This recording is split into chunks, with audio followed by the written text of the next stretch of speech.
മലയാള വർഷത്തിലെ മേടം 10-നാണ് 10-ാം ഉദയം.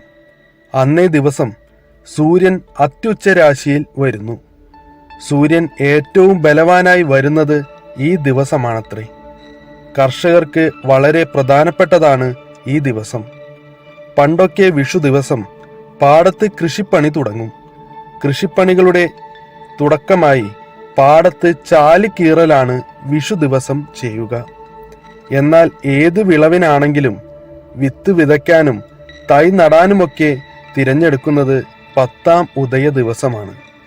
10-ാം ഉദയത്തിന് വിതയ്ക്കാനും തൈ നടാനും നല്ല ദിവസം നോക്കേണ്ടതില്ല എന്നാണ് പഴമക്കാരുടെ വിശ്വാസം. കൂടാതെ ഏതു ശുഭകാര്യവും ആരംഭിക്കാവുന്ന ഉത്തമ ദിനമാണിത്. ഈ ദിവസങ്ങളിൽ സൂര്യോദയത്തിന് മുൻപേ ദീപം കാണിച്ച് ഭക്ഷണം കൊടുക്കുകയും ചെയ്യുന്നു. നിത്യപൂജയില്ലാത്ത കാവുകളിലും മറ്റും ഈ സമയത്ത് പൂജകൾ നടക്കുന്നു. വീട് പാലുകാച്ചലിന് ഈ ദിനം ഉത്തമമായി കരുതുന്നു. 10-ാം ഉദയനാളിൽ വെള്ളിമുറം കാണിക്കൽ എന്നൊരു ചടങ്ങ് പണ്ട് ചിലയിടങ്ങളിൽ ഉണ്ടായിരുന്നു. ഉണക്കലരി പൊടിച്ച് മുറത്തിലാക്കി മേടം 10-ലെ സൂര്യനെ ഉദയസമയത്ത് കാണിക്കുന്ന ചടങ്ങാണിത്. ഉദയത്തിന് ശേഷം ഈ അരിപ്പൊടി കൊണ്ട് പലഹാരമുണ്ടാക്കി പ്രസാദമായി കഴിക്കുകയും ചെയ്യും.